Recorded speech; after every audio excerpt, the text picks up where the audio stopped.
बल्कि पूरे काम होता है साथियों। और अभी वर्तमान परिप्रेक्ष्य में अगर हम बात करें तो इस परिप्रेक्ष्य में बात करते हैं, लगातार हम लोग देख रहे हैं पदोन्नति, क्रमोन्नति, वेतन, पुरानी पेंशन, ये 4 विषय की बात हम लगातार करते रहते हैं। मांग लगातार जारी है। अभी चुनाव का समय नहीं है।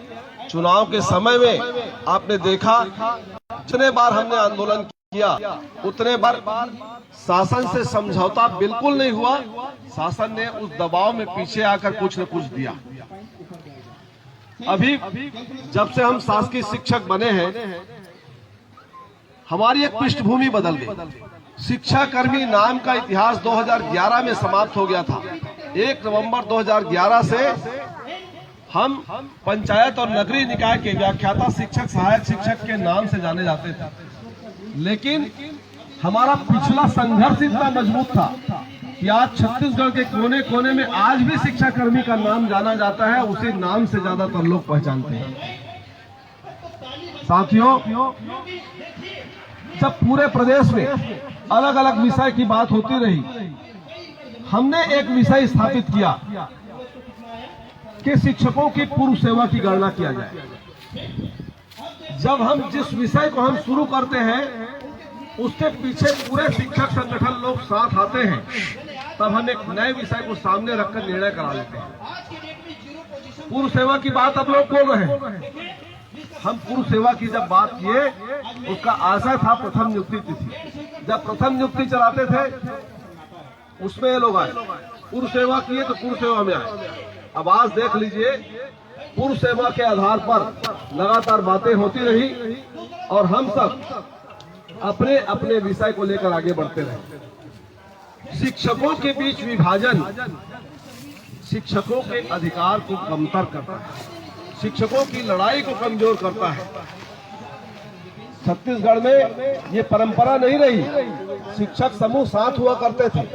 अब देखिए, अलग अलग प्रकार के शिक्षक बनते जा रहे हैं, अलग अलग प्रकार के संघ बनते जा रहे हैं और इसीलिए तर्क और तथ्यहीन लोग जब जुड़ते हैं तो कोई निर्णय नहीं करा पाता। आप देखेंगे एक अलग धड़ा बन चुका पिछले आंदोलन के बाद और वेतन विसंगति की बात सामने आई। वेतन विसंगति,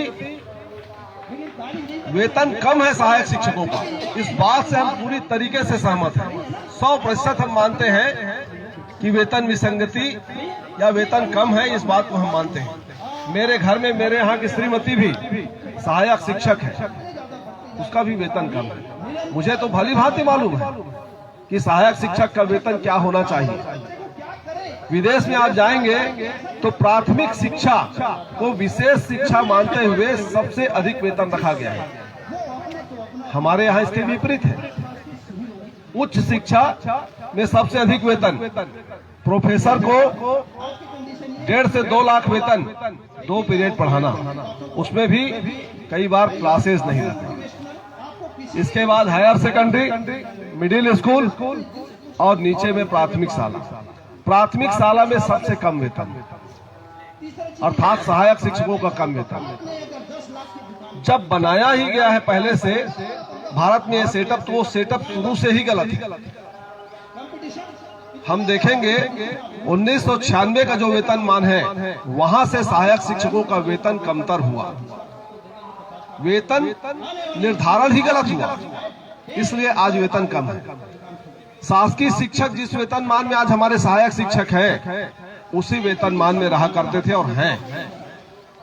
लेकिन इस बात को लेकर शिक्षकों के बीच अलगाव पैदा हुआ, मांग कमजोर होने लगी, भीड़ के नाम पर लोग बुलाए जाते रहे और निर्णय नहीं होता रहा। जब भी बुलाए जाते थे, या तो आंदोलन खत्म हो जाता था, या तो जो प्रमुख लोग हैं वो आंदोलन समाप्त कर चुके होते थे। आप बताइए मेरे को कि सहायक शिक्षकों के लिए 3 साल में कितना आंदोलन हुआ।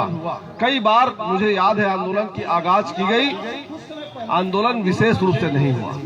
और सहायक शिक्षकों के अधिकार का क्या हुआ, क्या निर्णय हुआ।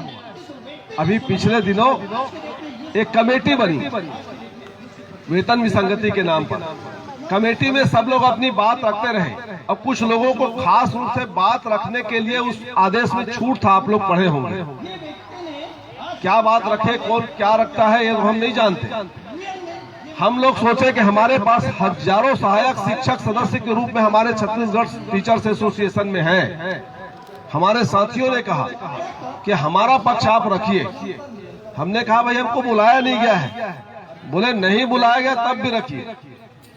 हमने सारी कागजात तैयार किए, तर्क तथ्य तैयार किए और जाकर जब बात रखे, कमल तेज सर से, आलोक शुक्ला जी से चर्चा किए और डीपीआई में काबरा जी से चर्चा किए, राजेश राणा जी से चर्चा की। उन्होंने कहा कि वेतन विसंगति की बात पर कमेटी बनी है, इसमें जो तर्क और तथ्य लाया गया है इसमें वेतन विसंगति नहीं है। वेतन विसंगति कहाँ है बताइए? जो सहायक शिक्षक को वेतन मिल रहा है शासकीय पहले वाले, उससे आपका वेतनमान कहाँ पर कम है? तो वास्तव में जो तथ्य और तर्क दिए गए थे वो वेतन विसंगति का तथ्य पूरा नहीं कर रहा था या तो वेतन विसंगति को प्रमाणित नहीं कर पा रहा था। तो उन्होंने कहा कि हम इस पर कुछ नहीं कर सकते, हम आगे जाकर मुख्यमंत्री जी की अगर इच्छा हुई तो इसमें राहत राशि बस दे सकते हैं। आपको मालूम है हम लोग पहले हड़ताल करते थे, 100 रुपए की राहत राशि लेकर आते थे। शिक्षकों ने 2 साल हड़ताल किया, 600 रुपए गतिरोध भत्ता मिलता था जो जुड़ा हुआ था। तो इस प्रकार से राहत राशि की बात आई। हमने कहा कि हमारा तथ्य आप देख लीजिए। हमने कहा कि वेतन विसंगति हमारे सहायक शिक्षक साथी बोलते हैं, लेकिन इस वेतन विसंगति का अर्थ गलत वेतन निर्धारण से है। कौन सा गलत वेतन? व्याख्याता और शिक्षक का जो वेतन है, जिस अनुपात में अंतर है, उस अनुपात में सहायक शिक्षक के वेतन का अंतर रखते हुए एक नवीन वेतन मान का निर्धारण किया जाए, ये हमने कहा। वो मान गए, बोले हाँ ये नई मांग है और नया विषय है, वेतन विसंगति नहीं है। वेतन का निर्धारण नए सिरे से करना है, ये है। तो ये आयोग के समक्ष हम लोग आपके पत्र को देंगे, लेकिन हमारी गठन वेतन विसंगति के लिए हुआ है, हम इसको शायद पूरा नहीं कर पाएंगे और केवल ये विचार राहत राशि के लिए। तो हमने कहा संख्या 1,09,000 की संख्या प्रचारित की जाती है, वास्तव में सहायक शिक्षकों की संख्या 78,000 से 79,000 है, पूरी संख्या। मैं प्रामाणिक बातें ही बोलता हूँ, यहाँ बोलूं अलग, वहां जाकर अलग बोलूं, ये मेरे फितरत में नहीं है। नहीं तो मैं संगठन नहीं चला सकता, न मेरे साथी मेरे साथ जुड़ सकते। तो आप संख्या को गलत बताकर बजट बढ़ा देते हैं, नुकसान होता है इससे। तो 78 और 79,000 हमारे सहायक शिक्षक साथी जो हैं, उनका भला कैसे होगा? छत्तीसगढ़ टीचर्स एसोसिएशन ने पूरा रोड मैप तैयार किया हुआ है कि 78 से 79,000 सहायक शिक्षकों को 9300 बेसिक, 4200 रुपए ग्रेड पे मिले। इसके लिए हमको काम करना है और इस प्रकार से वेतन विसंगति दूर होगी। आप जानते हैं 18 में हमारा संविलियन हो चुका और 5 मार्च 2019 को भर्ती और पदोन्नति नियम बना। उसमें 5 वर्ष का अनुभव लिखा गया। 5 वर्ष के अनुभव के बिना हमारी पदोन्नति नहीं हुई। हमारे साथ साथ नियमित पूर्व के शासकीय शिक्षक, इनका प्रमोशन हो गया। अभी अभी देखे हैं आप, सहायक शिक्षक प्रधान पाठक बन गए, शिक्षक मिडिल प्रधान पाठक बन गए। तो इस प्रकार से उनकी पदोन्नति हुई। हमारी पदोन्नति इसलिए नहीं हुई कि 5 वर्ष नहीं हुआ। हमने पूर्व में ही गौरव द्विवेदी सर से चर्चा किया था और एक फाइल बनवाया था जो ऊपर तक चला था, 1 टाइम रिलैक्सेशन। जिस दिन 5 वर्ष की बात आई उसी दिन हमने सोच लिया था कि अगर ये पुरानी सेवा को नहीं जोड़ेंगे तो बहुत बड़ा नुकसान होने वाला है।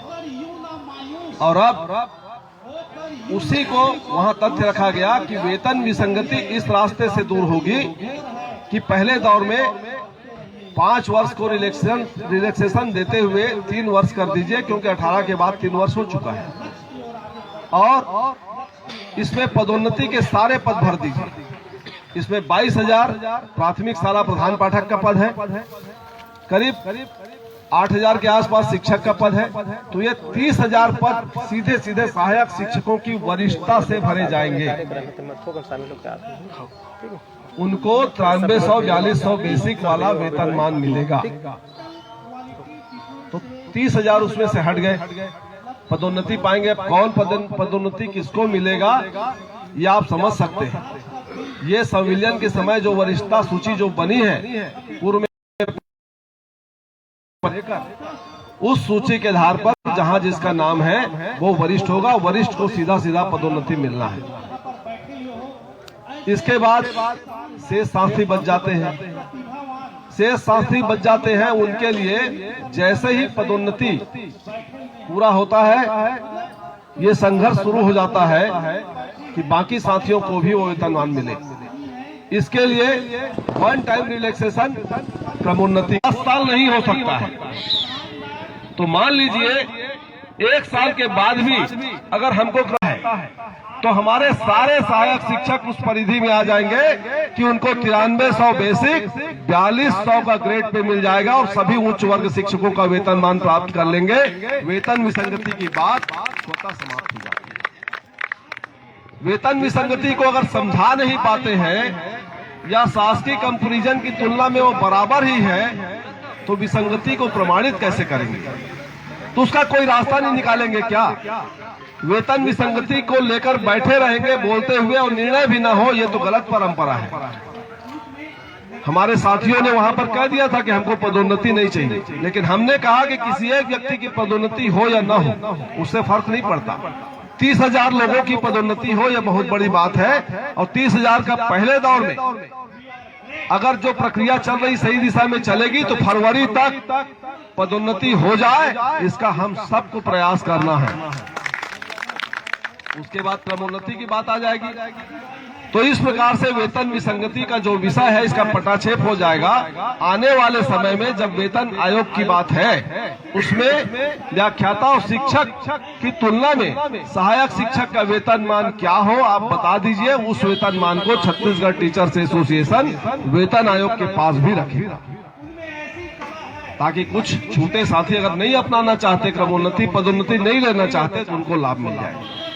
एक बात आई प्राचार्य की पदोन्नति की। अभी आप देखे होंगे जो निर्णय हुआ उसमें सहायक शिक्षक को प्रधान पाठक प्राथमिक में शिक्षक के पद पर और शिक्षक को व्याख्याता के पद पर पदोन्नति की बात है। मिडिल एचएम और प्राचार्य छूटा हुआ है। हमने विरोध किया उसी दिन उसी शाम को, और मिडिल एचएम को आदेश में शायद जोड़ा जा रहा है, ये मुझे आश्वस्त किया गया है। प्राचार्य का जो पद है वो न्यायालय में हमारे एलबी संवर के द्वारा हाई कोर्ट लगाया गया है, स्टे है। एक प्रकरण ये है। ट्रैवल्स वाले व्याख्याता वाले लोग अलग लगाए हुए हैं, उस पर नोटिस है। एजुकेशन के व्याख्याता लोग लगाए हुए हैं, उस पर नोटिस है। साथ में मिडिल एचएम लोग भी अपनी पदोन्नति के लिए लगाए हैं, उस पर नोटिस है। तो न्यायालय की प्रक्रिया के कारण अभी वर्तमान में प्राचार्य के पद की पूर्ति के संबंध में रिलैक्सेशन नहीं दिया गया। हो सकता है कि ये विभाग हम सबको ऊपर जाने से रोक भी रहा हो, लेकिन कोर्ट का एक प्रकरण सामने है और ये जल्दी दूर हो इसका हम प्रयास कर रहे हैं, मांग भी कर रहे हैं। हमारी जो प्रक्रिया है वो सांगठनिक रूप से आगे बढ़ रही है। ये मूल रूप से क्रमोन्नति पदोन्नति वेतन विसंगति का विषय है। भाई ने पूछा डीए का। वास्तव में डीए सबसे पीड़ादायक विषय है। 3,000 से लेकर जैसा जिसका वेतन 3,000 से लेकर कम से कम 8-10 हजार रुपए प्रति महीने का नुकसान हो रहा है। सरकार से लगातार हम लोग अपने संगठन की ओर से बात करते हैं, लेकिन कर्मचारियों के धड़े बटे हुए हैं अलग अलग। हम फिर भी प्रयास कर रहे हैं कि महंगाई भत्ता के लिए कोई फोरम सामने आ जाए और वो जाकर सरकार से चर्चा न करे, सरकार के बुलाने पर चर्चा करे। जो पिछले बार आंदोलन हुआ आंदोलन अच्छा था, आंदोलन करना चाहिए। अगर समूह न मिले तो एक संगठन को करना चाहिए, लेकिन जाकर सरकार से खुद चर्चा करके 5% लेकर आना कर्मचारियों के अधिकार के खिलाफ था और ये गलत हुआ। जब मुख्यमंत्री को समझ आ जाता है कि मेरे देने के बाद ये खुश हो गए तो आगे की घोषणा नहीं करते, वो नहीं जाते तब भी उस समय घोषणा होने वाली थी। तो वर्तमान में जो हमारा डीए 14% लंबित है, उसके लिए भी हम कई संगठनों से भीतर से चर्चा कर रहे हैं। जैसी स्थिति परिस्थिति होगी उस पर भी हम आगे बढ़ने का प्रयास करेंगे। साथ ही जो पुरानी पेंशन की बात है, अभी हम लोग जान रहे हैं कि नई पेंशन में क्या मिल रहा है। सेवानिवृत्त होने के बाद 700-800 रुपए मासिक पेंशन मिल रहा है, जिसमें हमारे मोबाइल का रिचार्ज भी नहीं हो पाए।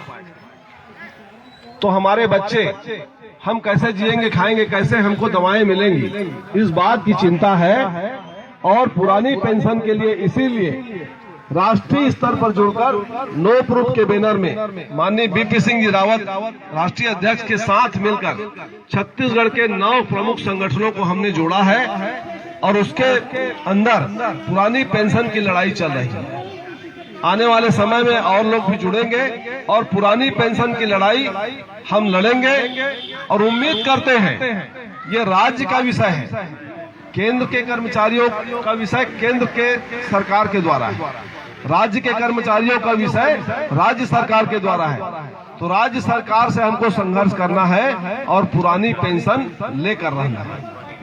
तो मूल रूप से जब मैं कई बार बात करता हूं तो हमारे साथी बोलते हैं कि केवल सहायक शिक्षकों की बात कर रहे हैं। सहायक शिक्षकों की बात इसलिए कर रहे हैं क्योंकि इस विषय पर अभी निर्णय होना है, हुआ है, आगे जाकर भी इस विषय पर निर्णय होगा। व्याख्याता के विषय में जो चर्चा किया गया वो अभी लंबित है। पुरानी पेंशन सभी को मिलना है, सबको लड़ना है, तो हम सबको मिलजुल कर संघर्ष करना है। और उस संघर्ष के लिए छत्तीसगढ़ टीचर्स एसोसिएशन प्रदेश के अन्य संगठनों को भी जोड़ने का प्रयास कर रहा है। आप सबके सहयोग से निश्चित रूप से और हमारे अनुभवी टीम के द्वारा तथ्यों को रखकर हम सरकार और शासन के पास निरंतर अपनी बात रखेंगे। आने वाले समय में हमारे सारे लंबित विषय की पूर्ति होगी, ये मैं समझता हूं। और कोई विषय आपका शेष हो तो आप बता सकते हैं। अगर विषय शेष नहीं है तो विशेष रूप से आज पिकनिक मनाने आए हैं आप लोग, दूसरा काम भी हो सकता है।